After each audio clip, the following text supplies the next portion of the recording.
वनऊज़ु बिल्लाहि मिन शुरूरि अनफुसिना व मिन सय्यिआति अअमालिना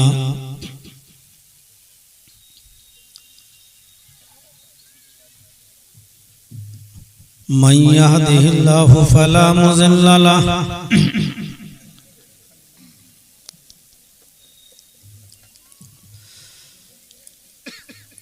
व मन युज़लिल्हु फला हादिय लहु।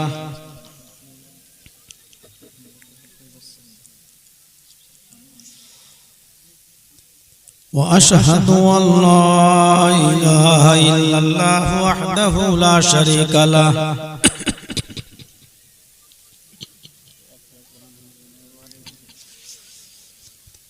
व अशहदु अन्ना मुहम्मदन अब्दुहु व रसूलुहु।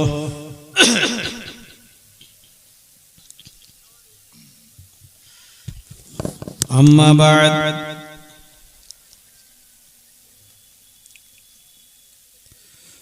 फ़इन्न खैरल हदीस किताबुल्लाह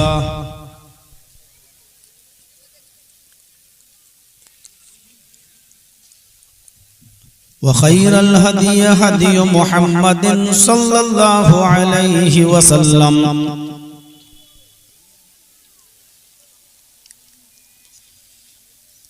व शर्रुल उमूरि मुहदसातुहा व कुल्लु मुहदसतिन बिदअह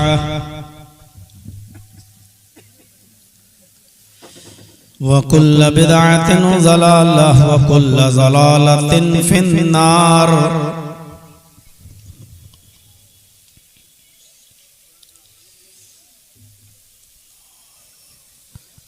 अऊज़ु बिल्लाहि मिनश शैतानिर रजीम। बिस्मिल्लाहिर रहमानिर रहीम।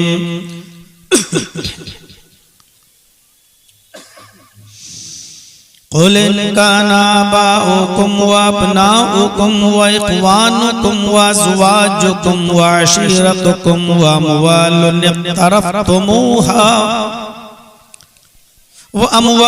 इक़्तरफ़्तुमूहा व तिजारतुन तख़शौना कसादहा व मसाकिनु तर्ज़ौनहा अहब्बा इलैकुम मिनल्लाहि व रसूलिही व जिहादिन फ़ी सबीलिही फ़तरब्बसू हत्ता यातियल्लाहु बिअम्रिही। रब्बिश्रह ली सदरी व यस्सिर ली अमरी वहलुल उक़दतम मिन लिसानी यफ़क़हू क़ौली।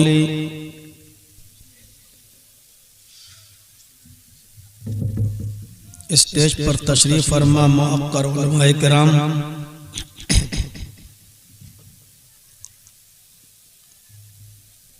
इलाके के मुअज़्ज़ज़ अहबाब और मुअतबर शख्सियात,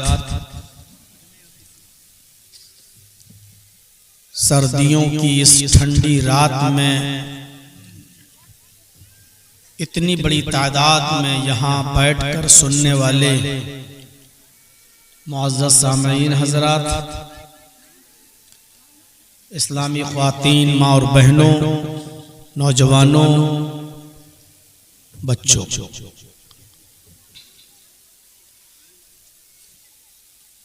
दीनी जलसा है और कुछ दीनी बातें आपके सामने हम रख रहे हैं। हमेशा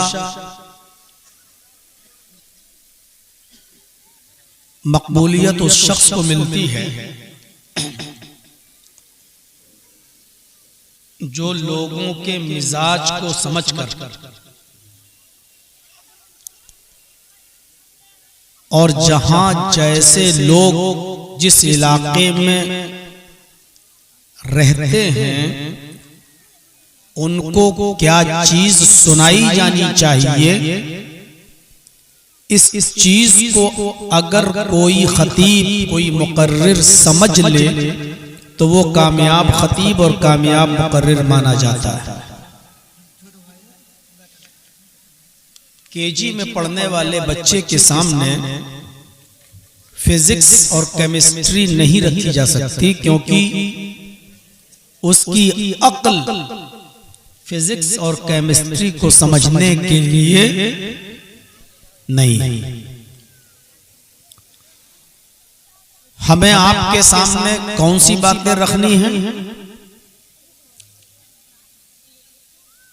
ये सबसे बड़ी बात होती है कि हमें आपके मिजाज को समझना होगा। नबी अकरम सल्लल्लाहु अलैहि वसल्लम ने लोगों के मिजाज को समझकर और उनके लायक जो बातें थी वो लोगों के सामने पेश की, और उतना बोझ नहीं डाला उनके ऊपर कि जिनको वो बर्दाश्त न कर सके। बुखारी के अंदर हमें वाकया मिलता है कि जब हजरत मुआज इब्न जबल को अल्लाह के नबी सल्लल्लाहु अलैहि वसल्लम ने यमन का गवर्नर बनाकर भेजा था, तो मुआज इब्न जबल को आपने कुछ बातों की नसीहत की थी। उनमें पहली बात यह थी कि आए मुआज, तुम यमन के अंदर जा रहे हो, इस्लाम की बुनियाद जिन 5 चीजों पर रखी गई है, तुम 5 चीजें यमन के लोगों के सामने पेश मत करना। अगर तुमने 5 चीजें यमन के लोगों के सामने पेश कर दी तो वो इस्लाम से भाग जाएंगे, इस्लाम के करीब नहीं आएंगे। जब तुम यमन पहुंचो तो यमन के लोगों से कहना कि अल्लाह के अलावा कोई माबूद नहीं और मोहम्मद अल्लाह के रसूल है। पहले सिर्फ इस कलमे की तरफ लोगों को बुलाना, ला इलाहा इल्लल्लाह मुहम्मदुर रसूलुल्लाह। और जब लोग ये कलमा पढ़ लें, इकरार कर लें, तब उनसे कहना कि तुम्हारे ऊपर 5 वक्त की नमाज भी फर्ज की गई। जब लोग 5 वक्त की नमाज के पाबंद हो जाएं और ये नमाज पढ़ने वाले मजबूत बन जाएं, मजबूती के साथ नमाज को छोड़ने पर उनको दुख होने लगे, तब उनसे कहना कि अल्लाह रब्बुल आलमीन ने तुम्हारे ऊपर ज़कात भी फर्ज की है। और जब वो लोग ज़कात भी देने लगे और उसमें पुख्ता हो जाएं, तब उनसे कहना कि अल्लाह ताला ने तुम्हारे ऊपर रमजान के 1 महीने के रोजे भी फर्ज किए। और जब वो लोग रमजान के रोजे भी रखने लगे, तब उनसे कहना कि अल्लाह ताला ने तुम्हारे ऊपर पूरी जिंदगी में 1 मर्तबा हज भी फर्ज किया है। एक एक करके उनको बताना। 5 चीजें अगर तुम बैक वक्त उनको बताओगे, बैक वक्त उनको दोगे, तो वो इस्लाम को पहाड़ समझेंगे, इस्लाम को बोझल समझेंगे और फिर वो इस्लाम के करीब नहीं आएंगे, इस्लाम से बिखर जाएंगे, फिर जाएंगे और इस्लाम को कबूल नहीं करेंगे। अगर डायरेक्ट उनसे कह दोगे कि तुम कलमा भी पढ़ो, नमाज भी पढ़ो, रोजा भी रखो, हज भी करो, ज़कात भी दो, वो समझेंगे कितना मुश्किल काम हम कैसे करेंगे, वो नहीं आएंगे इस्लाम के करीब। एक एक करके बताना, एक एक करके उनको समझाना और एक एक का उनको कायल और पाबंद करना। मेरे भाइयों, आज इस हिकमत को और इस दूरअंदेशी को हम मुसलमानों ने छोड़ दिया है और इसीलिए आज सूरत हाल बड़ी नागुफ्ताबे है। दावतो तबलीग के नाम पर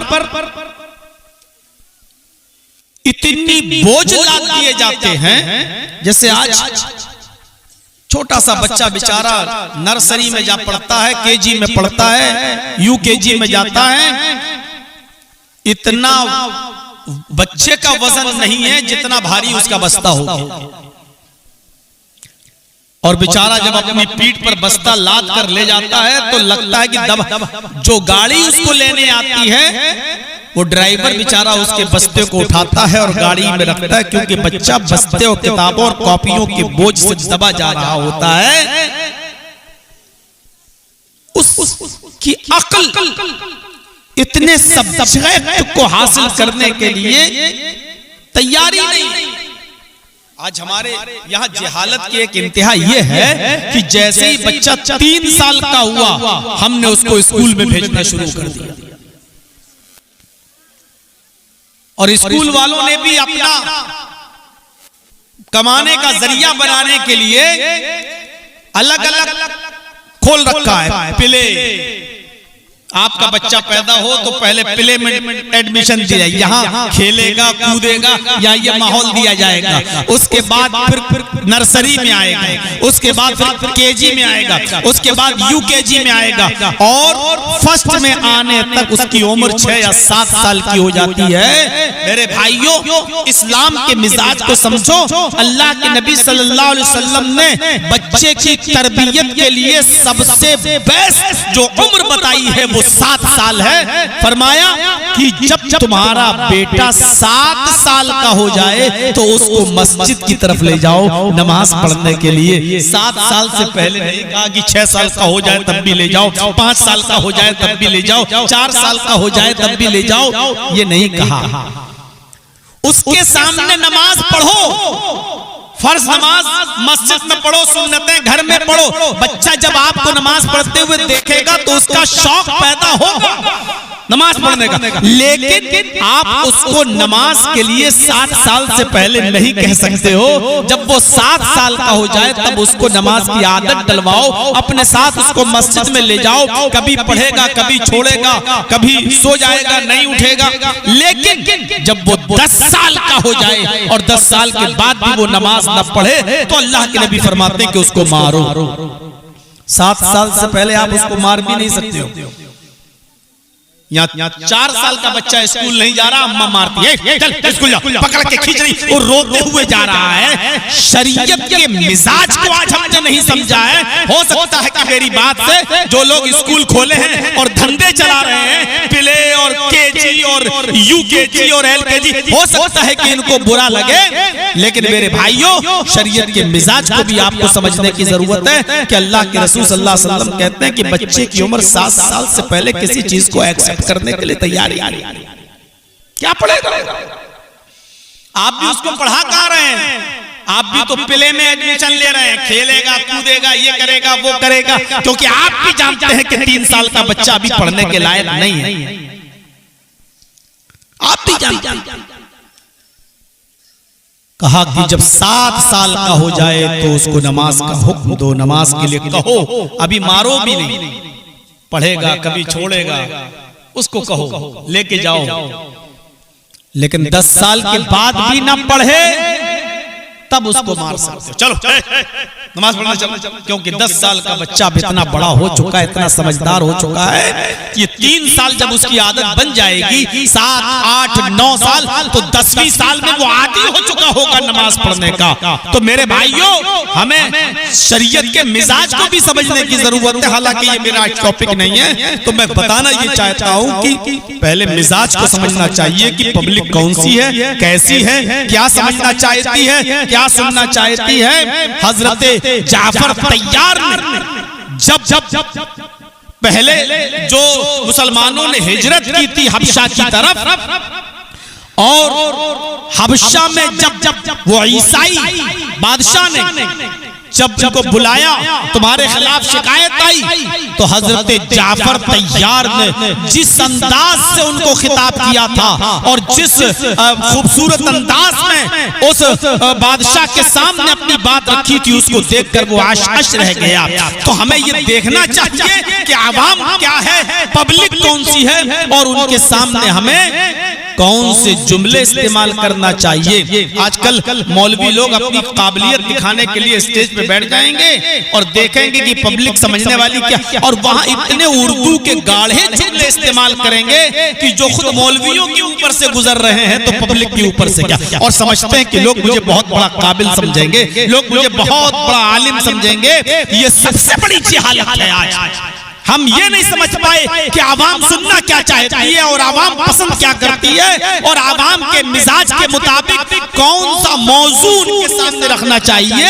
ये सबसे बड़ी पहचान है। और फिर कहते हैं कि पब्लिक हमारी सुनती नहीं है, आवाम हमारी सुनती नहीं है, पब्लिक भाग जाती है। अरे आप पहले आवाम और पब्लिक के मिजाज को समझने की कोशिश तो करो।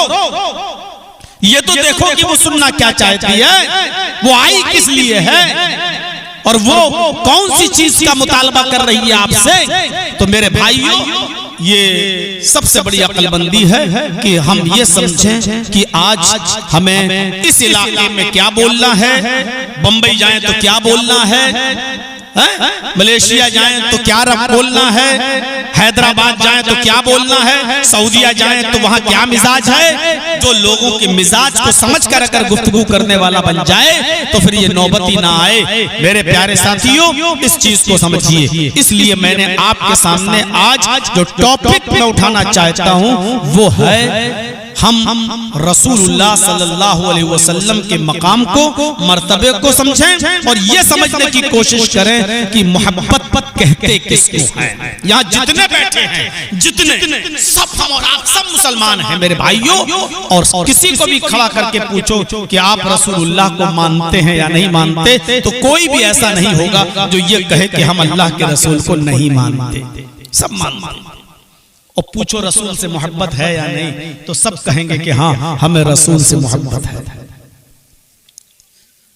हमें मोहब्बत रसूल से ज्यादा ये समझाने की जरूरत है कि हम जिसको मोहब्बत समझते हैं वो मोहब्बत है, सिर्फ कह देना, या मोहब्बत का कोई मयार भी है, मोहब्बत का कोई लिमिट भी है। कैसी मोहब्बत होनी चाहिए? पहली चीज हम आपके सामने रखते हैं, जरा गौर से सुनिएगा। हमें उस नेता से बड़ी मोहब्बत होती है, उस लीडर से बड़ी मोहब्बत होती है जो हमारे खुशी में भी काम आए और हमारे ऊपर जब गम और मुसीबत के पहाड़ टूटे तब भी वो हमारा ख्याल रखे, हमारे दुख में और मुसीबत में भी हमारे पास रहे, हमारा साथ दे। बताइए, ऐसा अगर कोई नेता आपको मिल जाए तो आप उससे मोहब्बत करेंगे कि नहीं करेंगे? बच्चों, जिसको जाना हो अभी चले जाओ, बीच में हम उठने नहीं देंगे तुम लोगों को, चाहे यहीं पेशाब करो। और आप लोग बार बार उठा बैठी ना करें, तकरीर के बाद, जलसे के बाद भाई सब करें, बैठ जाए।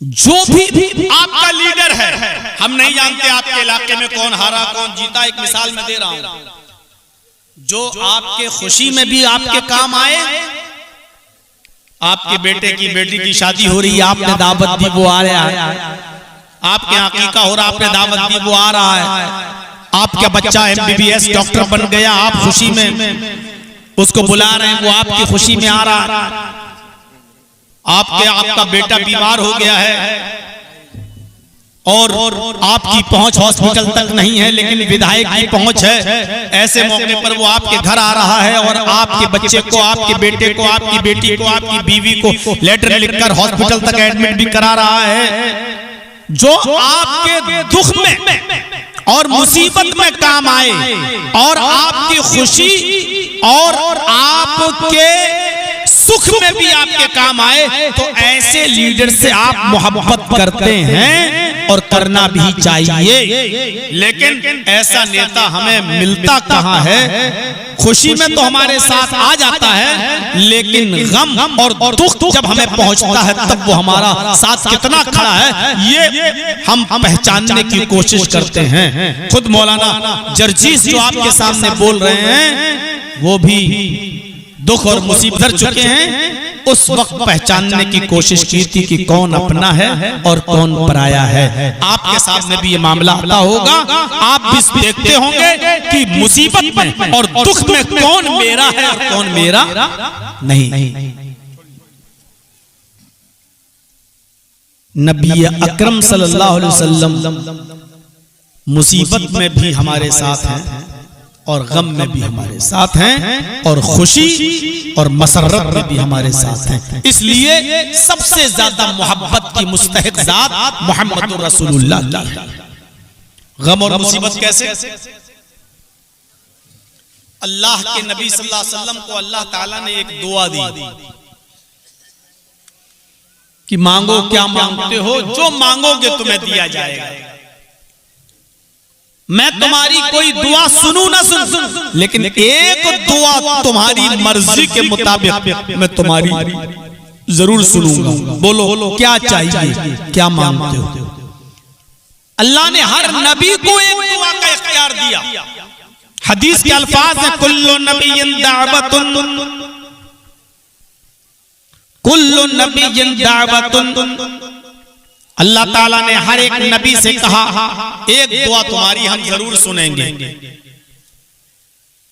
उन लोगों ने दुआ मांग ली दुनिया ही में, और अल्लाह ने उनको दुनिया ही में दे दिया।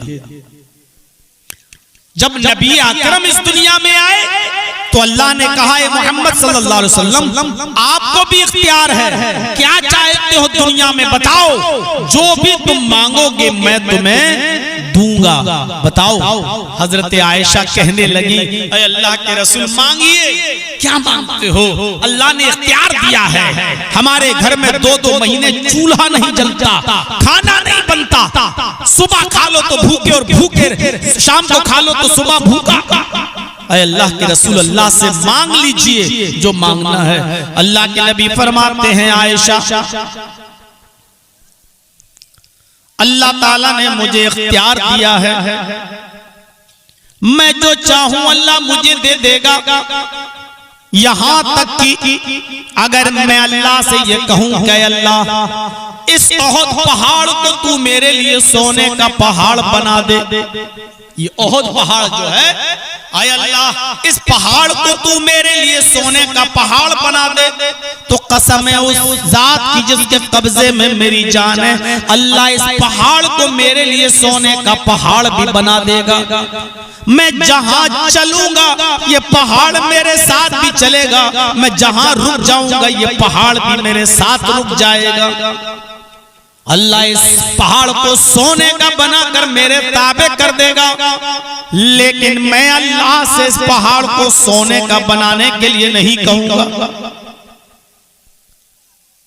कहा कुछ तो मांगेंगे आप, अल्लाह ने आपको एक दुआ का इख्तियार दिया तो मांगिए। अल्लाह के नबी कहते हैं, आयशा अल्लाह ने मुझे जो दुआ मांगने का इख्तियार दिया है, फख्तबअतु दावती, मैंने अपनी दुआ को छिपा लिया। मैं नहीं मांगूंगा दुनिया में, मैंने अपनी दुआ को छिपा लिया, मैं दुनिया में नहीं मांगूंगा। हजरत आयशा कहती हैं, फिर कहां मांगेंगे? फरमाया आखिरत में मांगूंगा, कयामत के दिन मांगूंगा। हजरत आयशा कहती हैं, कयामत के दिन आप क्या मांगेंगे? तो देखिए नबी अकरम का जवाब क्या था। आयशा जब सारी दुनिया परेशान होगी और सारे पैगंबर मना कर देंगे, तो लोग मेरे कदमों तले जमा होंगे और मुझसे कहेंगे कि आए अल्लाह के रसूल अल्लाह से दुआ करिए, सिफारिश करवाइए हमारी।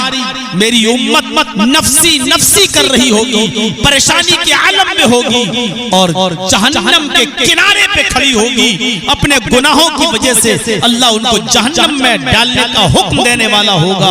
वो कहेंगे अल्लाह के नबी हमारे लिए सिफारिश की दुआ कीजिए, आपकी बात अल्लाह मानेगा।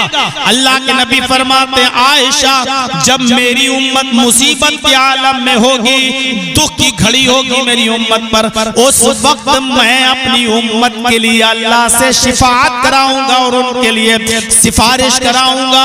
मैं सजदे में गिर जाऊंगा, अल्लाह कहेगा इरफा रासक, ऐ मोहम्मद अपने सर को उठाओ, सल तुअता, मांगो जो मांगोगे दिया जाएगा। मैं अपना सर उठाऊंगा और उस वक्त मैं अपने उम्मत की सिफारिश करवाऊंगा और अल्लाह मेरी बात मानकर मेरे उम्मतियों को जितने लोगों को चाहेगा उतनों को बख्श देगा और उनको जन्नत में दाखिल कर देगा। मुसीबत के वक्त में वो दुआ मांगूंगा, दुनिया में नहीं मांगूंगा। मैं कहूंगा अल्लाह एक दुआ मेरी बाकी है, तूने मुझे कहा था दुनिया में मांगो जो मांगना है, मैंने वो दुआ दुनिया में नहीं मांगी, मैं आखिरत में मांगूंगा और अपने उम्मत के गुनाहगार लोगों को जन्नत में लेके जाऊंगा। मेरे भाइयों, ये मुसीबत और गम में अपनी उम्मत का साथ देने वाले, अपनी उम्मत के साथ खड़ी रहने वाली शख्सियत थी कौन? मोहम्मदुर रसूलुल्लाह सल्लल्लाहु अलैहि वसल्लम। तो जो मुसीबत में काम आए वो सबसे ज्यादा मोहब्बत का मुस्तहिक है। अच्छा, खुशी में भी काम आए। अल्लाह ताला ने कहा आओ, बैतुल मक़दिस गए, बैतुल मक़दिस से सातवां आसमान के ऊपर गए, सिदरतुल मुंतहा के करीब गए और जन्नत देखी, जहन्नम देखी। जब वापस लौट कर आए तो अल्लाह ताला ने वही अल्लाह के नबी पर मोहम्मदुर रसूलुल्लाह सल्लल्लाहु अलैहि वसल्लम को गिफ्ट में क्या दिया? 50 वक्त की नमाज। जरा गौर से सुनिएगा, अल्लाह ताला ने मोहम्मदुर रसूलुल्लाह को क्या दिया? 50 वक्त की नमाज। हजरत मूसा के कहने पर गए, अल्लाह ज्यादा है, मेरी उम्मत इतना नहीं पढ़ पाएगी, 10 वक्त की कम हो गई 40। फिर हजरत मूसा के कहने पर फिर गए, फिर 10 और कम हो गई 30। फिर अल्लाह हजरत मूसा के कहने पर गए, अल्लाह ने 10 और कम कर दी 20। फिर अल्लाह हजरत मूसा के कहने पर फिर अल्लाह के पास गए, अल्लाह ने 10 और कम कर दी 10। हजरत मूसा ने कहा 10 भी नहीं पढ़ पाएगी आपकी उम्मत। फिर गए और कहा कि अल्लाह ये भी ज्यादा है, अल्लाह ने 5 और कम कर दी। कितनी रह गई? 5। और 5 जब फर्ज हो गई तो कहा जाओ, ये नमाज मैंने आप पर और आपकी उम्मत पर फर्ज कर दी। 5 वक्त की नमाज जब फर्ज हुई, ये तोहफा जब अल्लाह के रसूल को मिला तो अल्लाह के नबी ने अल्लाह का शुक्रिया अदा किया। और गौर से सुनिए, अल्लाह के नबी अल्लाह का क्या शुक्रिया अदा कर रहे हैं? अल्लाह के नबी अल्लाह का शुक्रिया अदा वही कर रहे हैं आसमान पर सिदरतुल मुंतहा के पास। क्या शुक्रिया अदा कर रहे हैं? इतना बड़ा इनाम अल्लाह ने मुझे दिया, इतनी बड़ी खुशी से नवाजा, मुझे अपने पास बुलाया और 5 वक्त की नमाज फर्ज की। तो अल्लाह के नबी अल्लाह की हम्दो सना बयान करते हैं, अल्लाह का शुक्र अदा करते हैं। और क्या कहते हैं? हम और आप सब पढ़ते हैं, वो क्या कहते हैं? अत्तहियातु लिल्लाहि वस्सलावातु वत्तय्यिबात। हर किस्म की इबादत अल्लाह के लिए है, चाहे वो इबादत माली हो, जानी हो, बदनी हो, जैसी भी इबादत हो, हर किस्म की इबादत आए अल्लाह तेरे लिए है। नबी अकरम अल्लाह का शुक्र अदा कर रहे हैं कि तूने मुझ पर ये इनाम किया, ये खुशी मुझे दी, मुझे और मेरी उम्मत को 5 वक्त की नमाज का तोहफा दिया। इस पर अल्लाह मैं तेरा शुक्रिया अदा करता हूँ और ऐलान करता हूँ कि हर किस्म की इबादत की मुस्तहिक ज़ात तेरी। तो अल्लाह ताला ने भी अपने नबी को क्या जवाब दिया? अल्लाह ताला ने भी अपने नबी को क्या जवाब दिया? सुनिए, जब अल्लाह के रसूल ने अल्लाह की तारीफ की तो अल्लाह ने भी अपने नबी को उस तारीफ के जवाब में क्या खुशखबरी सुनाई। अल्लाह के नबी को क्या कहा अल्लाह ने? ऐ मोहम्मद अस्सलामु अलैका अय्युहन नबी, सलामती हो, रहमत हो ऐ नबी आप पर। नबी ने कहा अल्लाह सारी इबादतें तेरे लिए। तो अल्लाह ने कहा ऐ मोहम्मद आपने मेरा शुक्रिया अदा किया, मैं भी बोलता हूँ कि रहमत हो, सलामती हो आप पर। अस्सलामु अलैका अय्युहन नबी। इतनी बड़ी खुशी नबी को मिल रही कि अल्लाह नबी पर रहमत नाजिल कर रहा है, सलामती नाजिल कर रहा है। तो अल्लाह के नबी इस खुशी में अपनी उम्मत को नहीं भूल रहे हैं और क्या कह रहे हैं? आय अल्लाह सिर्फ मेरे ऊपर, आय अल्लाह सिर्फ मेरे ऊपर तेरी रहमत नहीं, अस्सलामु अलैना व अला इबादिल्लाहिस सालिहीन। आय अल्लाह तेरी रहमत, तेरी सलामती और तेरी बरकतें हम पर भी हों और तेरे नेक बंदे जो तुझ पर ईमान लाएं और तेरे नबी पर ईमान लाएं, ऐ अल्लाह उन पर भी तेरी रहमतें नाजिल होनी चाहिए, उन पर भी तेरी सलामती नाजिल होनी चाहिए। इस खुशी के मौके पर भी मोहम्मदुर रसूलुल्लाह अपनी उम्मत को नहीं भूले। अल्लाह नबी से कह रहा है अस्सलामु अलैका अय्युहन नबी, ऐ नबी आप पर सलामती हो। तो अल्लाह के नबी कह रहे हैं ऐ अल्लाह सिर्फ मेरे ऊपर तेरी सलामती नहीं, सिर्फ मेरे ऊपर नहीं, मेरी उम्मत पर भी, तेरे बंदों पर भी तेरी सलामती होना चाहिए। इस खुशी के मौके मौके पर नबी अकरम अपनी उम्मत को फरामोश नहीं कर रहे हैं, भूल नहीं रहे हैं। जो खुशी में भी याद रखे और जो गम में भी याद रखे मेरे भाई, जो वो सच्ची मोहब्बत का मुस्तहिक है। और इसीलिए मोहम्मदुर रसूलुल्लाह सबसे ज्यादा मोहब्बत के हकदार हैं।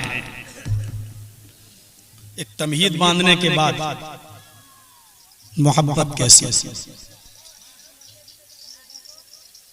कभी यहां से उठोगे, अपनी साइकिलें निकालोगे, एक दूसरे को गाली दोगे, ये जलसा सुन के जाने वालों का हाल है। और ये 26 साल से तकरीरें कर रहा हूं, अभी तक इसमें कोई चेंजिंग नहीं आई, इतना भी सुधार नहीं। हजरत उर्वा जो काफिरों की तरफ से आया हुआ था सुलह हुदैबिया के मौके पर, बुखारी की रिवायत उठाकर देखिए मेरे भाइयों, बुखारी की रिवायत उठाकर देखिए। वो उर्वा जो सुलह हुदैबिया के मौके पर आया और अल्लाह के रसूल सल्लल्लाहु अलैहि वसल्लम से जब वादे हो गए कि इस साल उम्रा नहीं करने देंगे, अगले साल आ सकते हो और 3 दिन से ज्यादा नहीं रहने दिया जाएगा, मेरा आदमी तुम्हारे पास चला जाए तुम्हें वापस करना पड़ेगा, तुम्हारा आदमी अगर मेरे पास आ गया तो हम वापस नहीं करेंगे, तुम्हारे आदमी तलवार ला सकते हैं लेकिन मियान में रहेगी, मेरे आदमी खुली हुई तलवार लेकर घूमेंगे। ये सारे वादे जब हो चुके तो उर्वा ने मक्के में जाने के बाद अपने काफिर दोस्तों को बताया, मक्के के काफिरों से कहा कि हमने मोहम्मद के साथियों को देखा है, मोहम्मद की कितनी इज्जत करते हैं सल्लल्लाहु अलैहि वसल्लम। उर्वा ने बयान किया कि हमने देखा कि मोहम्मद रसूलुल्लाह सल्लल्लाहु अलैहि वसल्लम अगर खखार दे, यानी ऐसे कर दे, तो सहाबा खड़े हो जाते थे और देखते थे कि अल्लाह के नबी कब थूकेंगे। आपने जहां ऐसे किया तो सहाबा खड़े हो जाते थे और देखते थे कि नबी कहां थूकने वाले हैं। अल्लाह के नबी जहां थूकते थे मोहम्मद इब्ने अब्दुल्लाह, तो उनका थूक जमीन पर नहीं गिरने पाता था। सहाबा उस थूक को अपने हाथ में ले लिया करते थे और उस थूक को अपने दोनों हाथों पर मल कर अपने जिस्म पर मल लिया करते थे। मैंने जो इज्जत मोहम्मद के साथियों के अंदर देखी, वो इज्जत मैंने किसी बादशाह की नहीं देखी जो उसकी आवाम उसकी करती हो। वुजू बनाते और वुजू बनाकर जब फारिग होते तो वुजू के बचे हुए पानी पर सहाबा टूट पड़ते, उस पानी को आपस में बांट लेते। वो अपने हाथ पर पानी लेते और अपने कपड़ों पर मल लेते। जिसको कुछ नहीं मिलता वो बर्तन का तली का तरी उसका भीगेपन ही पे हाथ फेर लेता और अपने चेहरे पर अपनी दाढ़ी पर मल लेता। मैंने जो इज्जत मोहम्मद के साथियों के अंदर मोहम्मदुर रसूलुल्लाह की देखी, वो किसी बादशाह की नहीं देखी जो उसकी आवाम उसकी पब्लिक अपने बादशाह की करती हो। मैंने वो मकाम, वो मर्तबा, वो इज्जत देखी मोहम्मद के साथियों के अंदर मोहम्मदुर रसूलुल्लाह की। ये उर्वा का उर्वा का अंदाजा लगा सकते हैं कि कितनी मोहब्बत थी सहाबा किराम को रसूलुल्लाह सल्लल्लाहु अलैहि वसल्लम से। हमने मोहब्बत का मयार क्या समझा? साल में एक दिन आया 12 रबीउल अव्वल, ईद मिलादुन नबी, और हम जलूस निकाल लें और जलूस निकालने के बाद हम काफिरों की बस्ती के पास से गुजरे और उनको चिढ़ाते हुए नारा लगाएं, I love Muhammad, I love Muhammad. जब तक ये जुमला हम नहीं बोलेंगे, ये हमारी मोहब्बत हो ही नहीं सकती अल्लाह के रसूल से। मेरे भाइयों, जो आदमी रोजाना दिन में 5 मरतबा मस्जिद के मीनारे पर खड़े होकर अशहदु अन्ना मुहम्मदर रसूलुल्लाह कहता हो, जो आदमी 5 मरतबा मस्जिद में आकर नमाज पढ़ता हो और अशहदु अल्ला इलाहा इल्लल्लाह अशहदु अन्ना मुहम्मदन अब्दुहु व रसूलुहु अल्लाहुम्मा सल्लि अला मुहम्मद अल्लाहुम्मा बारिक अला मुहम्मद, ये दिन भर में 5 मरतबा नमाज के अंदर पढ़ता हो, उस आदमी को साल में 1 मरतबा मोहम्मद का नाम लेकर मोहब्बत का मयार बताने की क्या जरूरत है? कौन कहता है कि आप रसूल से का नाम मत लो? आप साल में 1 बार नबी के नाम लेने को मोहब्बत समझते हो, और मैं एक दिन में 5 मरतबा नबी का नाम लेने को मोहब्बत समझता हूँ। आप समझते हो साल में 1 बार आई लव मोहम्मद कह दो तो हो गई मोहब्बत। हम कहते हैं कि जब तक नमाज में नबी का नाम, नबी पर दरूद, नबी पर न पढ़ा जाए तब तक मोहब्बत का हक अदा नहीं हो सकता है। इस मोहब्बत की जरूरत है, हमें मोहब्बत को पहचानने की जरूरत है मेरे प्यारे साथी। इस चीज की जरूरत है, हम गौर करें कि हम कर क्या रहे हैं, क्या हालत है हमारी, मोहब्बत का मयार क्या है? जानते हो मोहब्बत का मयार? हजरत अबू बकर सिद्दीक और अल्लाह के नबी सल्लल्लाहु अलैहि वसल्लम हिजरत कर रहे हैं। अल्लाह के नबी और मोहम्मद रसूलुल्लाह सल्लल्लाहु अलैहि वसल्लम के प्यारे यारे गार कौन? हजरत अबू बकर सिद्दीक हिजरत कर रहे हैं और हिजरत करके जा रहे हैं। काफिर पीछा कर रहे हैं, ऐलान हो चुका है जो मोहम्मद को जिंदा पकड़ के लाएगा उसको 100 ऊंटों का इनाम दिया जाएगा। 100 ऊंटों के लालच में लोग पीछा कर रहे हैं। अल्लाह के नबी जनाबे मोहम्मद रसूलुल्लाह सल्लल्लाहु अलैहि वसल्लम एक गार में छुप जाते हैं। पता चल गया कि काफिर पीछा कर रहे हैं और वो आ रहे हैं, तो आप एक गार में छिप जाते हैं। उस गार का नाम है गारे सौर। उसकी शक्ल बैल की तरह है। बैल अरबी में सौर के माना होते बैल, तो उसकी शक्ल बैल की तरह है उस पहाड़ की, इसलिए उसका नाम पड़ गया गारे सौर। वैसे हर आदमी नहीं देख पाता है, जो उम्रा करने जाता है, हज करने जाता है, पता नहीं वो देखता या नहीं देखता। मैं जब गया था उम्रे की गर्ज से सऊदीया में, तो हमारे दोस्त जो वहाँ पढ़ते हैं उन लोगों ने मुझे दिखाया था कि आइए मैं आपको ले चलूं, तो हुदैबिया भी दिखाया और गारे सौर भी दिखाया और मस्जिद कुबा भी दिखाई और मस्जिद क़िबलतैन भी दिखाई, जो 2 क़िबलों वाली मस्जिद है। बहुत सी चीजें हमने उन लोगों के साथ देखी। तो वो गारे सौर उस गार के अंदर छिप गए। काफी कचड़ा था। अल्लाह के हजरत अबू बकर ने कहा रुक जाइए। उस में झाड़ू लगाई और उसको साफ किया।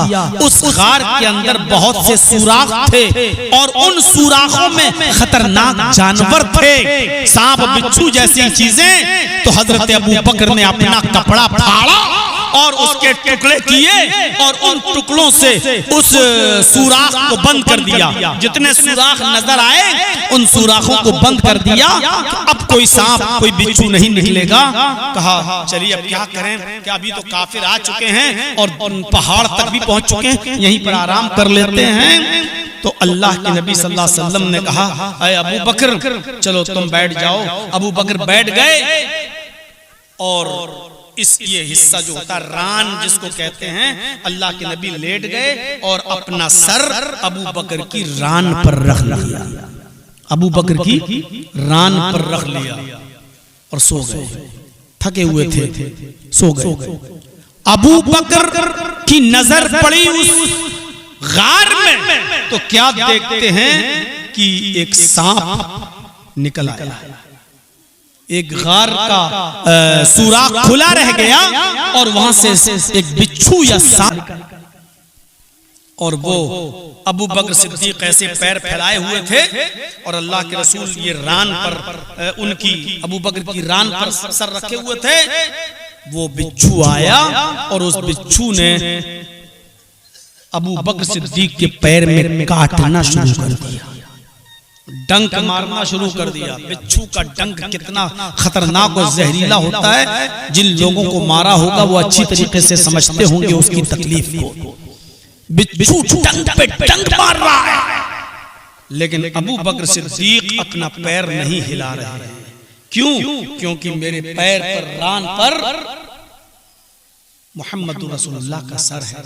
अगर पैर हिलाएंगे तो अल्लाह के नबी की आंख खुल जाएगी, आप बेदार हो जाएंगे, आप जाग जाएंगे।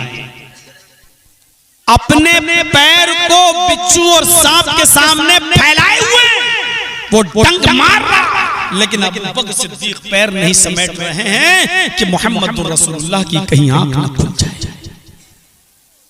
लेकिन तकलीफ बर्दाश्त नहीं हुई तो आंख से आंसू आ गया।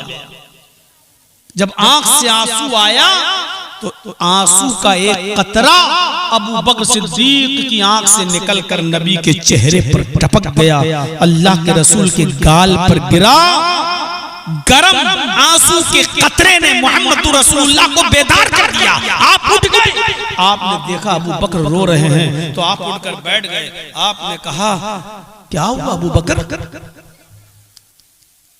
क्यों रो रहे हो, वजह क्या है? अल्लाह के नबी आप उठ गए। कहा, तुम्हारे आंसू का कतरा मेरे चेहरे पर गिरा, मैं उठ गया। कहा, अल्लाह के रसूल, ये खतरनाक जहरीला जानवर मेरे पैर में डंक मार रहा था और मैं पैर इसलिए नहीं हिला रहा था कि कहीं आपकी आंख न खुल जाए। नबी अकरम सल्लल्लाहु अलैहि वसल्लम ने कहा, अबू बकर अपना पैर यहाँ लाओ।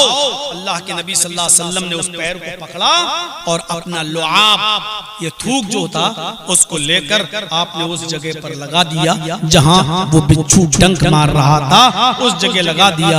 अबू बकर सिद्दीक फरमाते हैं, नबी का लुआब दहन जैसे ही मेरे पैर में लगा, तकलीफ खत्म और जहर का असर भी खत्म हो गया। मुझे ऐसा महसूस हुआ कि मुझे किसी ने नहीं काटा, मुझे किसी ने नहीं डसा, मैं ठीक हो गया।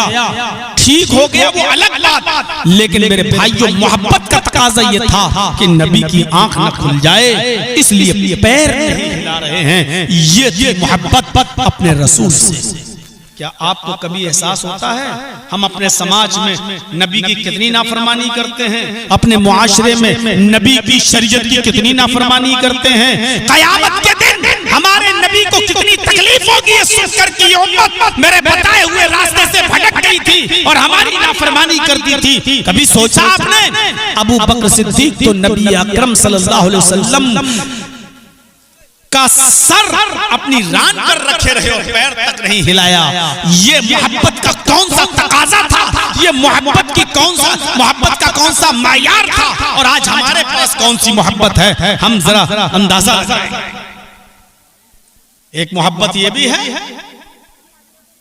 ये अल्लाह के नबी जब जब बोलते थे, तकरीर करते थे, खुतबा देते थे, मजलिस में जब किसी को कुछ समझाते थे, तो अल्लाह की कसम सहाबाए किराम अपने सरों पर बैठी हुई मक्खी भी नहीं उड़ाते थे, मच्छर भी नहीं मारते थे, और गर्मी लगती थी तो हाथ का पंखा उठाकर ऐसे हवा भी नहीं करते थे।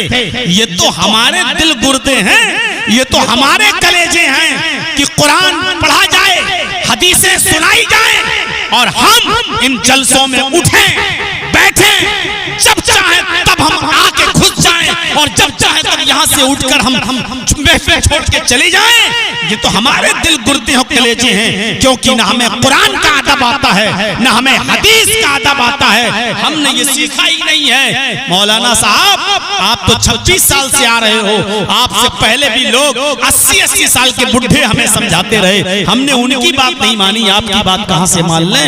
एक हमारा ये अदब का तकाजा है जो आज हमें देखने को मिलता है।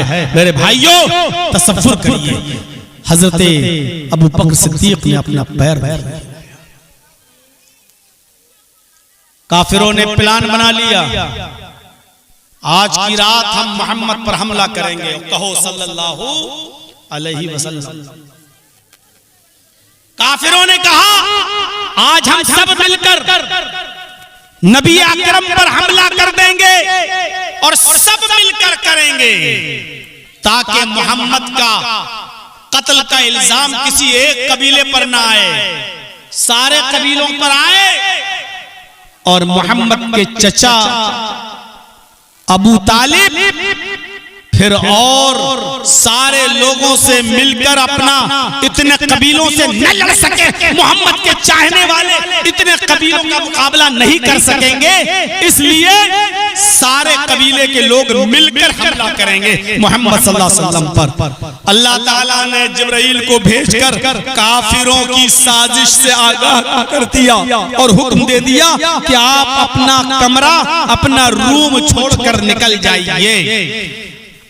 जब अल्लाह के नबी निकलने वाले हुए तो आपने उससे उसी दिन रात से पहले हजरत अली से कहा था कि आए अली, आज तुम्हें मेरे बिस्तर पर सोना है, आज तुम्हें मेरे बिस्तर पर सोना है, तुम मेरी चादर ओढ़कर सो जाना, तुम्हें कोई खौफ नहीं होना चाहिए, तुम्हें कोई डर नहीं होना चाहिए। कल इंशाअल्लाह हम लोग फला मकाम पर मिलेंगे। काफिरों ने मेरे कत्ल का प्लान बना लिया है, इसलिए मुझे आज रात ही में निकलना पड़ेगा, लेकिन तुम मेरे बिस्तर पर सोते रहना, मेरी चादर ओढ़कर आराम से सो जाना, और कल सुबह लोगों की अमानतें उनको वापस करके फला फला मकाम पर आ जाना, वहां तुम्हारी मुलाकात मुझसे होगी। हजरत अली तैयार हो गए।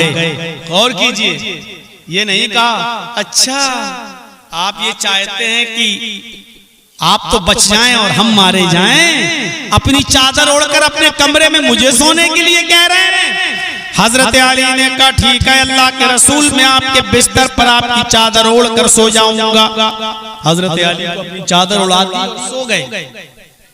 अल्लाह के रसूल सूरह यासीन पढ़ते हुए वहां से निकल गए। अल्लाह के नबी ने फरमाया जब मैं सूरह यासीन पढ़ते हुए निकल गया, अल्लाह ने उनको थोड़ी देर के लिए अंधा कर दिया, वो मुझे देख ही नहीं पाए, मैं उनके सामने से गुजर गया, लेकिन उनकी नजर मेरे ऊपर नहीं पड़ी।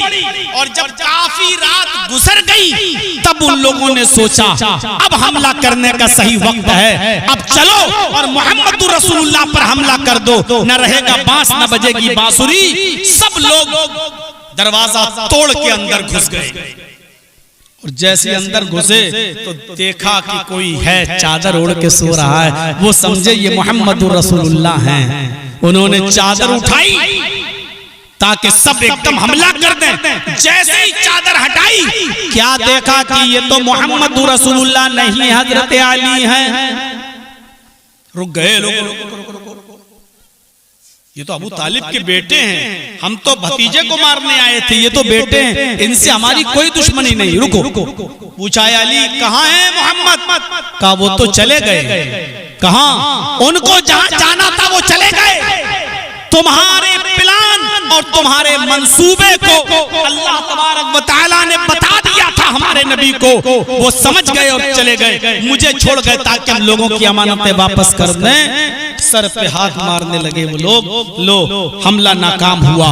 पूरा वाकया बयान करने का मकसद मेरे भाइयों सिर्फ इतना है, पूरा वाकया बयान करने का मकसद सिर्फ इतना है कि हजरत अली को क्या मोहब्बत थी रसूलुल्लाह से कि वो रात में सो गए और ये नहीं सोचा कि मोहम्मद की जगह कहीं हम कत्ल ना कर दिए जाएं। अगर कोई हमसे कहे कि जर्जी साहब लोग आज मुझे मारने का प्लान बना चुके मेरे घर में घुसेंगे, ऐसा करो कि मेरी जगह पर तुम सो जाओ, तुम मेरे कमरे में आ जाओ, तुम्हारी कोई दुश्मनी, फिर भी हमें डर लगेगा कि नहीं लगेगा? लगेगा। अरे तू तो भागना चाह रहा है और मुझे अपनी जगह पे छोड़ के जा रहा है, वो लोग कहीं मुझे भी तेरा दोस्त समझ के कत्ल न कर दें। हजरत अली ने कहा नहीं। लोगों ने पूछा अली तुम्हें डर नहीं लगा? कहा नहीं। कहा उस दिन अगर तुम्हारे ऊपर हमला हो जाता तो? कहा हो ही नहीं सकता था, ईमान देखिए, को हो ही नहीं। क्यों? वो लोग मार देते? कहा नहीं मार सकते थे। कहा क्यों? क्योंकि अल्लाह के रसूल ने कहा था कि तुम आराम से सो जाओ, जाओ और लोगों की अमानतें करके तुम फला जगह आ जाना, कल तुम्हारी मुलाकात मुझसे फला जगह होगी। सारी दुनिया झूठी हो सकती है लेकिन मोहम्मद रसूलुल्लाह का फरमान झूठा नहीं हो सकता। नबी ने जब कह दिया था कि तुम्हारी मुलाकात मुझसे फला जगह होगी, तो उस मुलाकात से पहले मैं कैसे मर सकता था? उस मुलाकात से पहले मेरी जान को खतरा कैसे हो सकता था? सबसे ज्यादा यकीन के साथ मैं उसी रात सोया। हर रात में तो उम्मीद नहीं होती सुबह जिंदा उठूंगा कि नहीं उठूंगा, लेकिन उस रात मुझे उम्मीद थी कि आज जिंदा उठूंगा, क्योंकि कल मुझे अल्लाह के रसूल से मुलाकात करनी है। ये ईमान था और ये मोहब्बत का तकाजा था। आज कहां गई वो रसूल से मोहब्बत हमारी? सिर्फ मोहब्बत का दावा है हमारे पास, रसूल से मोहब्बत, रसूल से मोहब्बत, रसूल से मोहब्बत। हम अल्लाह के रसूल को सबसे ज्यादा मानते हैं। क्या मानने का यही तकाजा है? क्या यही मानना है? नबी अकरम सल्लल्लाहु अलैहि वसल्लम को मानने का तकाजा यही है? हजरत खुबैब से पूछो, हजरत खुबैब से पूछो। हाय हाय हाय, हजरत खुबैब उनको पकड़ लिया गया और सूली पर लटकाया जा रहा है। सुनो मुसलमानों, सूली पर, ये मुसलमान है, मोहम्मद का साथी है, पकड़ो इसको, फांसी दो। सूली लटक चुकी, खुबैब अपनी आंखों से फांसी का फंदा देख रहे हैं। खुबैब फांसी का फंदा, और एक चिढ़ाने वाला चिढ़ाता है। ये चैनल वालों को कभी बुलाना ही, इनको मना करिए आप लोग। ये लोग नाटक करते रहते हैं उठते बैठते। मैं बार बार मना कर चुका हूं कि उठा बैठी मत कीजिए, फिर भी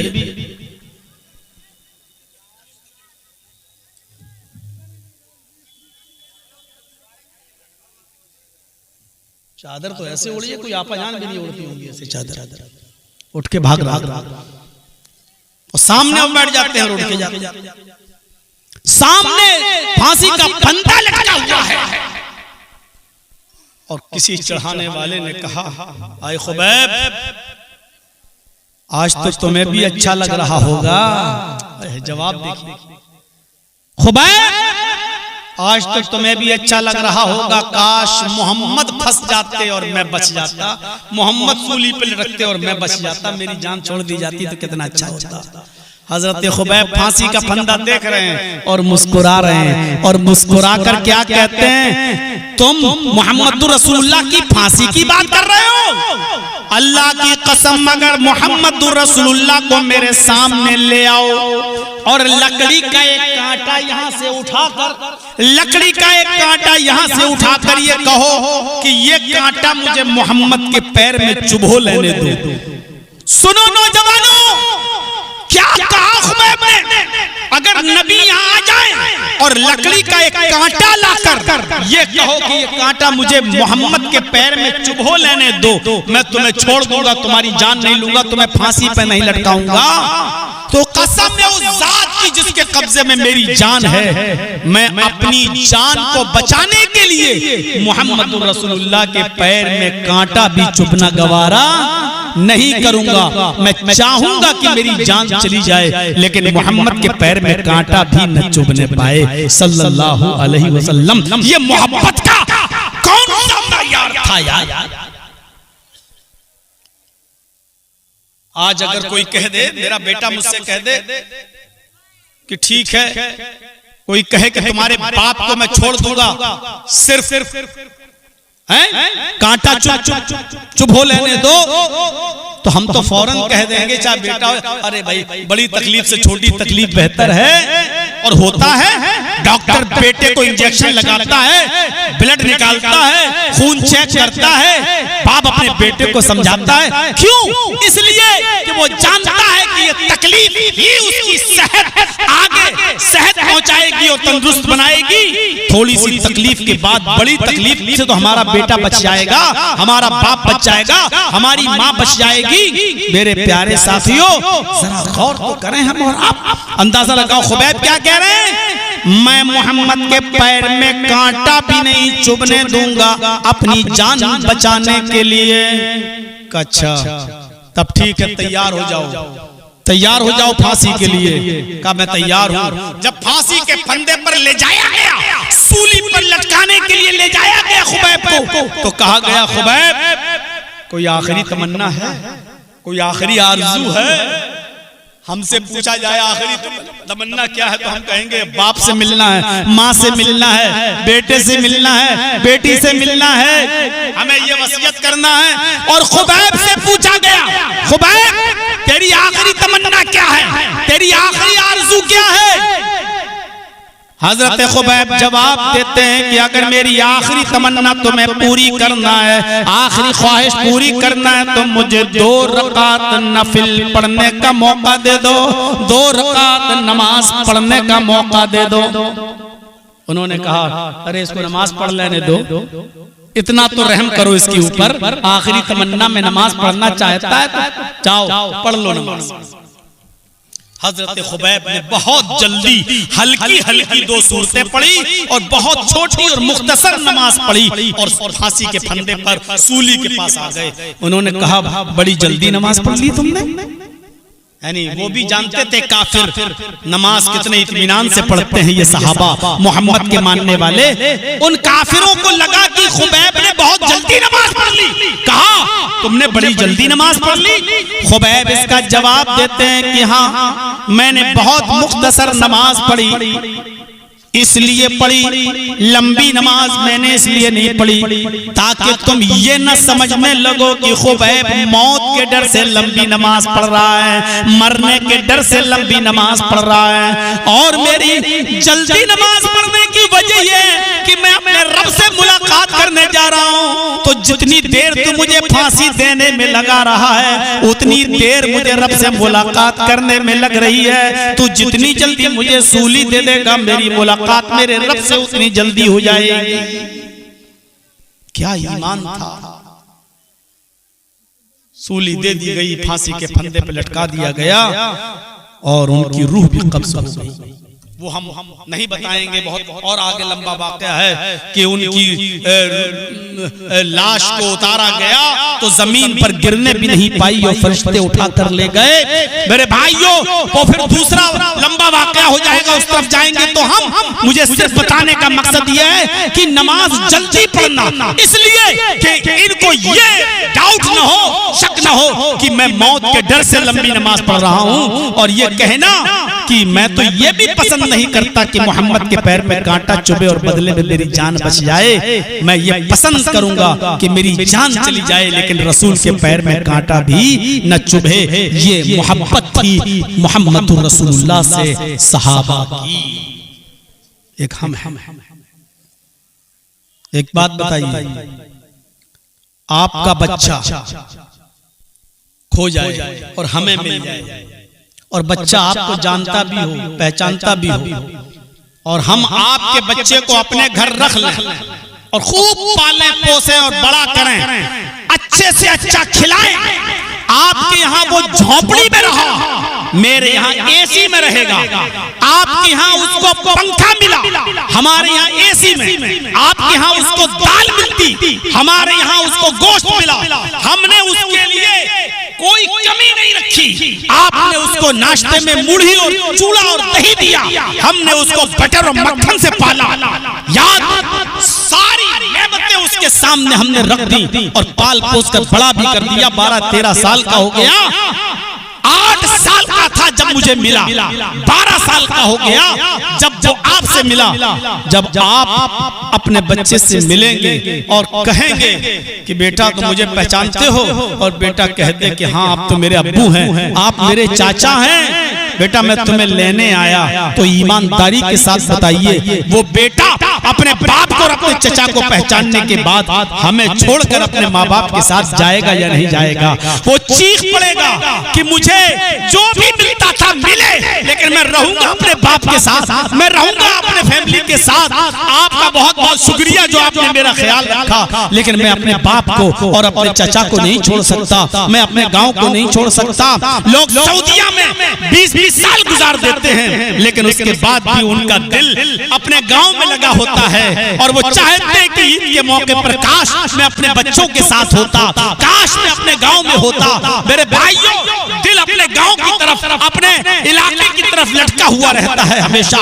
मैं हजारों जगह प्रोग्राम के लिए जाता हूँ, लेकिन ईद और बकरीद की नमाज हमेशा मैं अपने शहर इटावा में पढ़ाता हूँ। मेरे भाइयों, मैं इस वक्त लखनऊ में रहता हूँ, लेकिन लखनऊ में इस वक्त मैं रह रहा हूँ, लेकिन ईद और बकरीद जैसे त्योहार मैं अपने इटावा में मनाता हूँ और वहीं जाता हूँ, जबकि लखनऊ राजधानी है, कैपिटल है, खूबसूरत है, सब कुछ है, लेकिन दिल हमारा हमारे शहर की तरफ लटका रहता है। आप अंदाजा लगाओ मुहम्मदुर रसूलुल्लाह ने कितना प्यार दिया होगा वो ज़ैद इब्न हारिसा को, जो बचपन में खो गए और अगवा कर लिए गए, किडनैप कर लिए गए और बाजार में बेचे गए।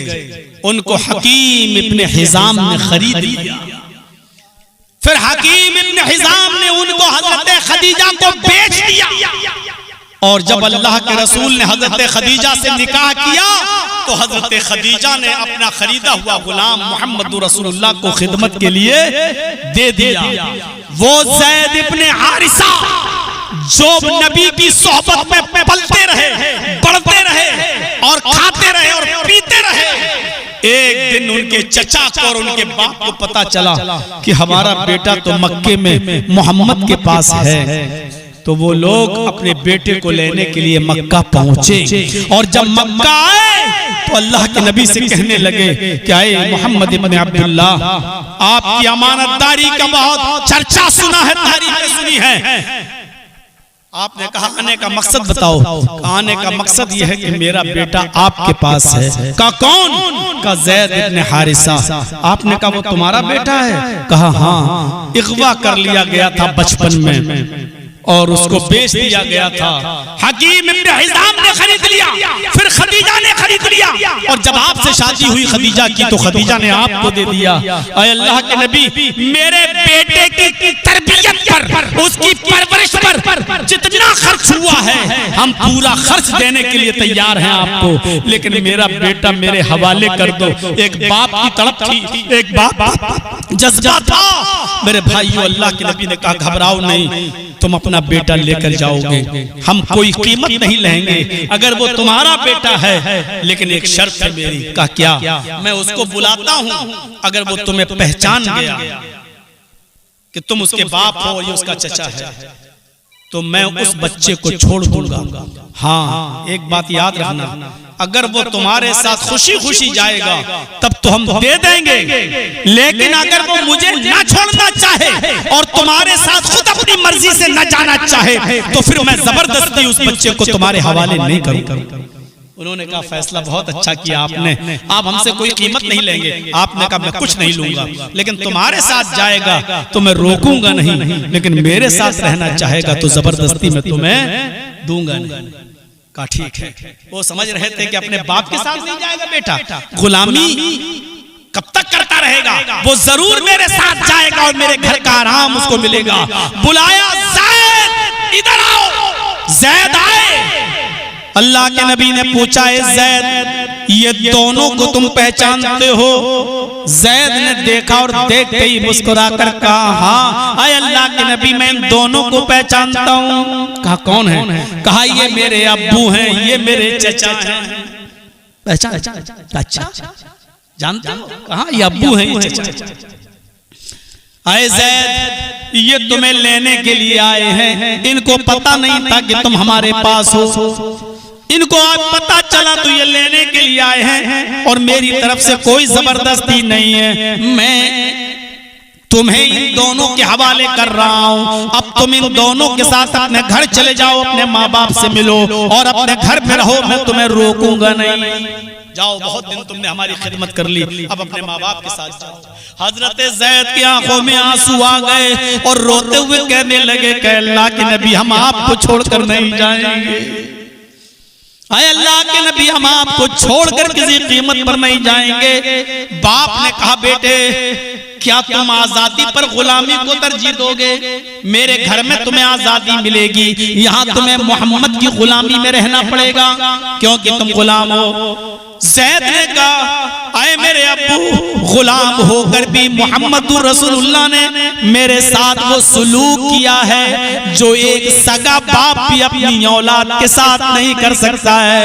मुझे वो प्यार दिया है जो सगा बाप भी अपने सगे बेटे को नहीं दे सकता है। मेरे हाथ से अगर कोई नुकसान हो गया तो बाप तो डांट भी देता है, लेकिन मेरे हाथ से हो जाने वाले नुकसान पर कभी आपने मुझे डांटा नहीं। किसी काम को करने का हुक्म दिया और मैंने नहीं किया तो उसको कभी ये नहीं कहा क्यों नहीं किया, और अगर किसी काम को मैंने कर दिया जिसको नहीं करना था तो आपने ये नहीं कहा कि क्यों किया। आपने आज तक मुझे डांटा नहीं, फटकारा नहीं, ये नहीं कहा कि ये काम करने के लिए कहा था ये क्यों नहीं किया। आज तक नहीं। मुझे एक बाप से ज्यादा प्यार दिया है, घर से ज्यादा प्यार दिया। मैं मोहम्मद रसूलुल्लाह को नहीं छोड़ सकता। और नहीं गए। जब बाप ने देख लिया कि मुझसे भी ज्यादा और मेरे घर से भी ज्यादा मेरा बेटा यहाँ खुश है, गुलाम होकर भी उसको बेटे से ज्यादा प्यार मिलता है, तो वो भी खुशी खुशी चले गए कि अब मुझे कोई तकलीफ नहीं है। तुम खुशी से नबी के पास रहना चाहते हो तो मुझे कोई, अगर मेरा बेटा मेरे घर से ज्यादा आराम में है तो फिर मुझे क्या दिक्कत है। रहो मेरे बेटे, रहो मेरे प्यारे साथियों। जरा तसव्वुर करो, एक बाप अपनी बेटी को पालता है, पोसता है, 20 साल और 21 साल और 22 साल का कर देता है और फिर वो उसकी शादी कर देता है। और जब वो अपनी बेटी के ससुराल जाता है और जब ये देखता है कि मेरी बेटी इस घर में मेरे घर से ज्यादा खुश है, तो ईमानदारी के साथ बताओ उस बाप को कितनी खुशी होती होगी कि चलो मेरी बेटी अपने ससुराल में अपने घर से नहीं मेरे घर से ज्यादा खुश है। यानी माँ बाप से ज्यादा प्यार अगर उसको ससुराल में मिल रहा है तो बाप भी खुश होता है और माँ भी खुश होती है कि मेरी बेटी को सुकून है और मेरी बेटी को आराम है। और वही बाप और बेटी ये सुन ले कि जिस बच्ची को मैंने किचन में आंख में धुआं भी नहीं जाने दिया, वहां मेरी बच्ची छठी है। रात के 12-12 बजे तक उसको खाना बनाना पड़ता है, रात के 12-12 बजे तक उसको नंद और भावजों की गुलामी करना पड़ती है और रात के 12 और 1 बजे तक सोने नहीं दिया जाता है। पूरी गृहस्थी का खाना उससे बनवाया जाता है। तो फिर उस बाप को भी तकलीफ होती है और जिंदगी भर माँ भी रोती है कि हमने अपनी बेटी की शादी जिस जगह की है मैं गलती कर गई, पछताती है बेचारी पूरी जिंदगी। इसलिए दूसरों की बहनें और बेटियां घर में लाओ तो उसको अपनी बहनों बेटी की तरह समझो। जो अपनी बेटी से जो काम करवाना गवारा नहीं करते हो वो उस बहू से भी करवाना गवारा ना करो। अपनी बहन से जो करवाना ना चाहो वो उस लड़की से भी करवाना गवारा ना समझो। इसलिए मेरे भाइयों, दूसरों की बहन और बेटी की इज्जत करो। वो पूरे घर का खाना क्यों बनाएगी? क्यों? ठीक है, आप शौहर हैं, आपका खाना बना देगी, आपके बाप है उनका बना देगी, आपकी माँ है उनका बना देगी, लेकिन आपके और भी भाई हैं उनकी भी शादियां हो चुकी है, वो सारे आपके भाइयों का और उन सारे भाइयों की बीवी का खाना वो क्यों बनाएगी? किसने हक दिया है? कौन सी शरीयत कहती है कि पूरे घर के जितने भाई और भाभियां सबका खाना उससे बनवाओ? कौन सी शरीयत कहती है तुमसे? सबके कपड़े धोए, क्यों धोएगी वो सबके कपड़े? शौहर की खिदमत के लिए वो गई है, शौहर की खिदमत में कमी नहीं करेगी, लेकिन हाँ पूरी गृहस्थी का कपड़ा धुलना उसकी जिम्मेदारी नहीं है। अगर धुल देती है तो ये उसका अखलाक है, उसका किरदार है, लेकिन पूरे घर की और पूरे गृहस्थी के कपड़े धोने की जिम्मेदारी उसके ऊपर आए नहीं। कसाई मत बनो। हजरत ज़ैद ने हारिसा नहीं गए अपने बाप के साथ, क्या मोहब्बत थी। और सुनिए एक वाकया बड़ा दिलचस्प, मैं जानता हूं ठंडियों की रात है लेकिन बड़ा दिलचस्प वाकया सुना रहा हूं, सुन लो मेरे भाइयों, उसके बाद चले जाना। सुन लीजिए, बहुत दिलचस्प वाकया। अल्लाह के नबी जनाब मोहम्मद रसूलुल्लाह हिजरत करके जब मक्के से मदीना जा रहे हैं, मंजर देखिए, मदीना पहुंच गए। मदीने की औरतें अपने घरों की छतों पर चढ़ गईं कि देखें मोहम्मद रसूलुल्लाह मक्के से आ रहे हैं, मदीना तशरीफ ला रहे हैं। बड़े बड़े खानदान, जो बड़े बड़े कबीले थे, एक कबीला था कबीले औस और एक कबीला था कबीले खजरज, औस और खजरज दोनों बड़े अमीर कबीले थे। इन लोगों ने मोहम्मद रसूलुल्लाह की ऊंटनी की लगाम को पकड़ लिया। अय अल्लाह के रसूल, आप हमारे घर पे रुकिए। बड़े अमीर घर थे। जैसे कहा जर्जी साहब, आपने हमें डेट दिया है, आपके रहने का इंतजाम हमने गांव में सबसे अच्छे घर में किया है माशाअल्लाह। अभी नया घर बना है, नए पंखे लगे हैं, एसी लगा है। और जर्जी साहब ने भी कह दिया ठीक है माशाअल्लाह, आपने हमारे आराम का बहुत ख्याल रखा। यहाँ अल्लाह के नबी से वो लोग कह रहे हैं, अय अल्लाह के रसूल, हर किस्म की सहूलत है हमारे घर में, आप हमारे घर ठहर जाइए। उधर खजरज वाले कह रहे हैं, अय अल्लाह के नबी हमारे कबीले में चलिए, हमारे घर रुक जाइए। अल्लाह के नबी क्या जवाब देते हैं? आए औस और खजरज के लोगों, इस ऊंटनी की लगाम को छोड़ दो। ये ऊंटनी अल्लाह के हुक्म से रुकेगी, मेरी मर्जी से नहीं। रोक, छोड़ दो। ये ऊंटनी जहां रुक जाएगी, जिसके मकान के सामने रुक जाएगी, मैं उसी मकान में ठहरूंगा। वो मेरा मेजबान होगा, हम उसके मेहमान होंगे।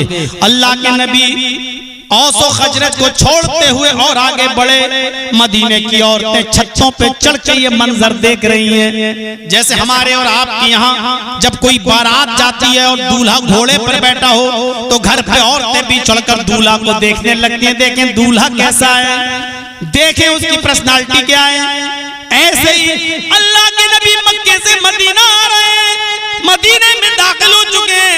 मदीने की औरतें छतों पे चढ़कर इस मंजर को देख रही हैं। और मदीने की छोटी छोटी 5-5 साल की और 6-6 साल की छोटी छोटी बच्चियां ढोल बजा रही हैं और गीत गा रही हैं। और गीत गाते गाते वो ये जुमले अदा कर रही हैं, तला अल बद्रु अलैना मिन सनियातिल वदाई, तला अल बद्रु अलैना मिन सनियातिल वदाई, वजब शुक्र अलैना मा दा लिल्लाहि दाई। अल्लाह का शुक्र है आज मोहम्मद रसूलुल्लाह हमारे गांव में, हमारे शहर में आए हैं। आज 14वीं रात का चांद मदीने में चमका है। हम अल्लाह का जितना भी शुक्रिया अदा करें कम है। अल्लाह के नबी की शान में अशार पढ़ती जा रही हैं। और अल्लाह के नबी आगे, वहीं अबू अय्यूब की बीवी उम्मे अय्यूब खड़ी हैं और कहती हैं, अय अबू अय्यूब, अगर आज मोहम्मद रसूलुल्लाह मेरे घर पे रुक जाएं तो कितना अच्छा हो। आज मुझे रसूल की मेहमान नवाजी करने का मौका मिल जाए तो कितना अच्छा हो। अल्लाह के नबी ने कहा, अरे चल, दिन में सितारे चांद दिन में तारे दिख रही है। अमीरों के घर में तो नबी रुके नहीं, तेरे घर में ये क्या है तेरे पास? पूरे मदीने में सबसे ज्यादा गरीब घर, पूरे मदीने में सबसे ज्यादा गरीब घर अबू अय्यूब अंसारी।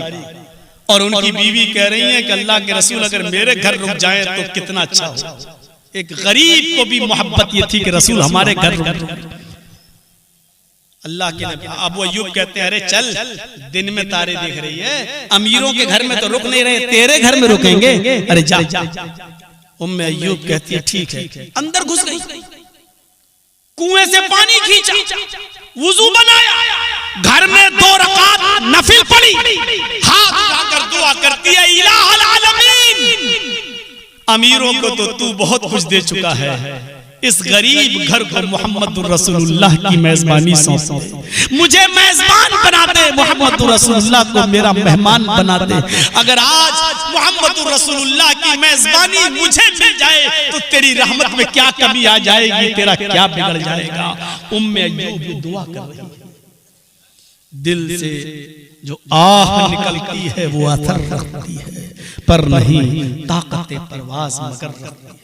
दिल की गहराइयों से ये दुआ निकली थी। ऊंटनी अबू अय्यूब अंसारी के मकान पर आई, लेकिन बैठी नहीं। अल्लाह के नबी ने कहा रुक जाओ, जब तक ये ऊंटनी बैठ नहीं जाए फैसला नहीं होगा।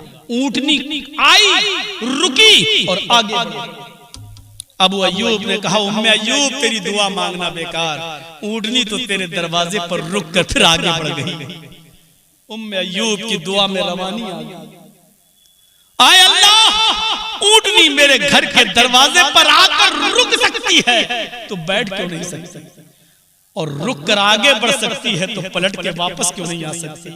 अय अल्लाह तेरे लिए कौन सा काम मुश्किल है, आज मोहम्मद की मेजबानी मुझे चाहिए, गरीब को चाहिए। ऊंटनी पलटी और फिर अबू अय्यूब अंसारी के मकान पर आई, खड़ी हुई और थोड़ी देर के बाद बैठ गई। अल्लाह के रसूल ऊंटनी से उतरे और अबू अय्यूब से कहा, अबू अय्यूब, अल्लाह ने मुझे तुम्हारा मेहमान बना दिया, तुम्हें हमारा मेजबान, जाओ घर के अंदर हमारे बैठने का, उठने का, लेटने का इंतजाम। अबू अय्यूब कहते हैं दौड़ते हुए अंदर गए। उम्मे अय्यूब बस कर, अल्लाह ने तेरी दुआ सुन ली। ऊँटनी दरवाजे पर रुक गई, बैठ गई और नबी आना चाहते हैं।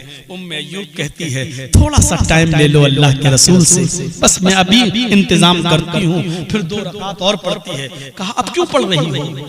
कहा वो मैंने नबी को मांगने के लिए मैंने नफिल पढ़ी थी, अब अल्लाह का शुक्रिया अदा करने के लिए शुक्राना अदा कर रही हूँ 2 रकात नफिल पढ़कर कि तूने मोहम्मद रसूलुल्लाह को हमारा मेहमान बना।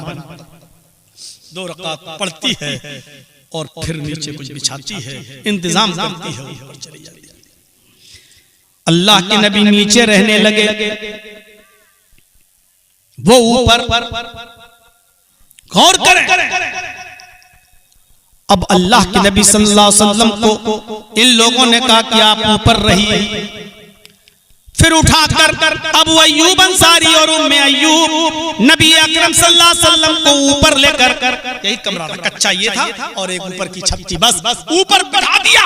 अब अल्लाह के नबी सल्लल्लाहु अलैहि वसल्लम से जब लोग मिलने आते थे तो बड़ी तकलीफ होती थी, क्योंकि इनको फिर पर्दा करना पड़ता था और इंतजाम। फिर ऊपर तो अल्लाह के नबी ने फरमाया, अबू अय्यूब एक काम करो, तुम ऊपर रुक जाओ और मुझे नीचे रहने दो, इसलिए कि मुझसे लोग मिलने के लिए आते हैं। कहने लगे अबू अय्यूब, अय अल्लाह के रसूल, आप नीचे रहेंगे और हम छत पर आपके ऊपर रहेंगे, ये मेरी मोहब्बत का तकाजा नहीं कि आप नीचे रहें और मैं छत के ऊपर, और मैं उस छत पर चलूं जिसके पैर उस छत पे पड़े जिसके नीचे अल्लाह का प्यारा नबी सो रहा है।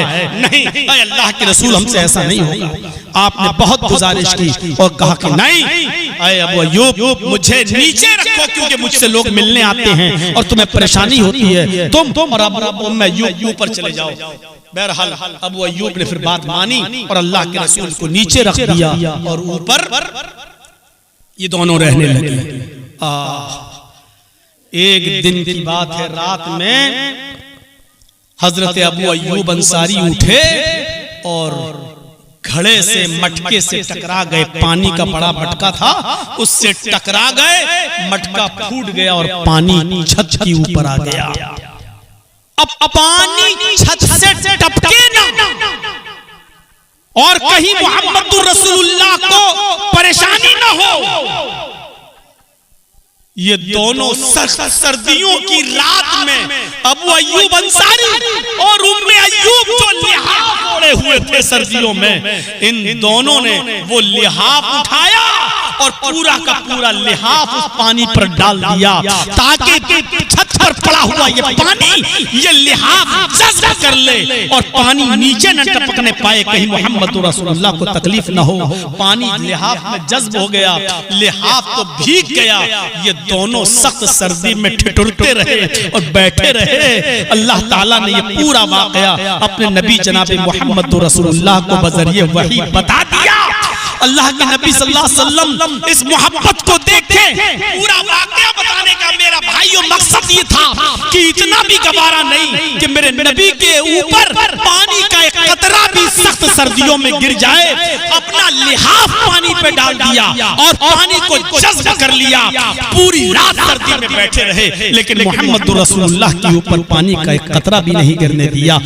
ये मोहब्बत का कौन सा मायार था? क्या ये मोहब्बत है आज हम मुसलमानों को? ओहद के मैदान में लड़ते लड़ते किसी ने अफवाह उड़ा दी, मोहम्मद कत्ल कर दिए गए, मोहम्मद को मार दिए गए। ओहद की जवाई में ये खबर फैल गई कि मोहम्मद कत्ल कर दिए गए, मोहम्मद मार दिए गए। सहाबा बितकने लगे, इधर उधर फिर गए। ये क्या हुआ? एक अंसारी औरत, एक अंसारी खातून कबीले गामदिया से, बूढ़ी औरत जिसका बेटा भी मैदान जंग में था, जिसका भाई भी मैदान जंग में था, जिसका बेटा, जिसका शौहर भी मैदान जंग में था। मेरे भाइयों गौर करो, बाप भी, भाई भी, बेटा भी, शौहर भी, सब लोग मैदान जंग में लड़ रहे थे। ये मोहम्मद रसूलुल्लाह का पता लगाने के लिए घर से निकल गई बूढ़ी औरत, घर से निकली पता लगाने के लिए।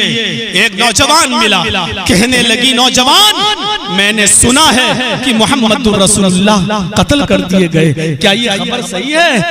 कहा कि खबर तो मैंने भी सुनी है, मोहम्मद रसूलुल्लाह कत्ल कर दिए गए, मैं उन्हीं का पता लगा रहा हूँ, सच्चाई क्या है। लेकिन हाँ आए माँ, मोहम्मद रसूलुल्लाह कत्ल किए गए या नहीं किए गए ये तो मुझे नहीं मालूम, लेकिन यह हकीकत है कि कत्ल तेरा बाप उस जंग के अंदर कत्ल कर दिया गया, ओहद में तेरा बाप मारा गया। ये अंसारी औरत कहती है, अरे नौजवान मैंने अपने बाप के बारे में नहीं पूछा, मुझे मोहम्मद रसूलुल्लाह की फिक्र है, फातिमा के बाप की फिक्र है। मुझे ये बता कि उस जंग के अंदर मोहम्मद रसूलुल्लाह मारे तो नहीं गए, आप कत्ल तो नहीं कर दिए गए? कहने लगा मुझे नहीं मालूम।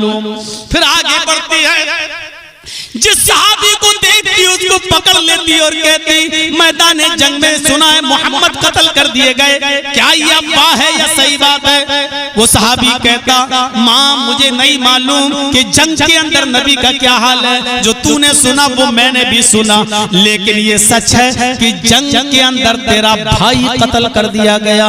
पहले बाप का सुना, अब भाई का सुनती है। कहने लगी कि मैं मोहम्मद रसूलुल्लाह के बारे में पूछ रही हूँ और तू मेरे भाई के बारे में बता रहा है। कहा कि मुझे नहीं मालूम। और आगे बढ़ती है, एक और को पकड़ती है, सहाबी को कहती है कि जंग का क्या हाल है, सुना है कि मोहम्मद कत्ल कर दिए गए।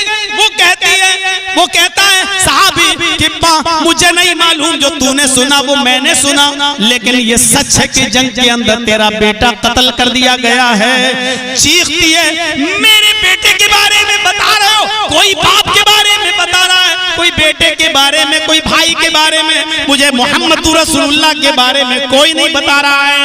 एक और नौजवान दौड़ता हुआ आया, कहने लगा माँ क्या हुआ? कहा मोहम्मद कैसे?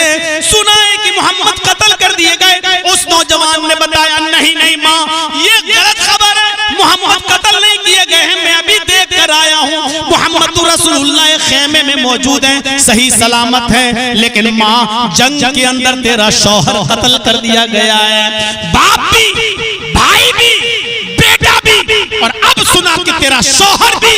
कलेजे पे चोट लगी, कहने लगी मुझे मेरे शौहर के बारे में मत बता, मुझे आयशा, मुझे खदीजा के शौहर के बारे में बता कि वो कैसे हैं। अल्हम्दुलिल्लाह वो ठीक है, सब कह रहे हैं कत्ल कर दिए गए, तू कह रहा है ठीक ठीक, मुझे चल के दिखा। उसने कहा आ, वो लेकर गया, खेमे का पर्दा हटाया कि देख ये मोहम्मद रसूलुल्लाह हैं। उसने जब अपनी नजरों से मोहम्मद रसूलुल्लाह को देखा तो चीख पड़ी, कुल्लु मुसीबतिन बादका जलल। अल्लाह के नबी आप सलामत हैं, तो बाप का गम भूल गई, बेटे का गम भूल गई, भाई का गम भूल गई, शौहर का गम भूल गई। आप सही हैं तो मुझे कोई परेशानी नहीं है। ऐ अल्लाह इन चारों शहादतों को तो कबूल फरमा ले, और जब जन्नत में इनको भेजे तो इनके साथ मुझे भी जन्नत में भेजना। मोहम्मद सलामत तो मेरा कुछ नहीं बिगड़ा। गौर करो, बाप के कत्ल की खबर सुनती है तो कहती है मुझे फातिमा के बाप के बारे में बताओ, भाई के बारे में सुनती है तो कहती है मुझे मोहम्मद के बारे में बताओ, बेटे का कत्ल सुनती है तो कहती है कि मुझे आमीना के बेटे के बारे में बताओ, और जब शौहर के कत्ल की खबर सुनती है तो कहती है कि मुझे खदीजा के शौहर के बारे में बताओ। ये कौन सी मोहब्बत थी जो कहती थी कि मुझे मोहम्मद रसूलुल्लाह के बारे में बताओ?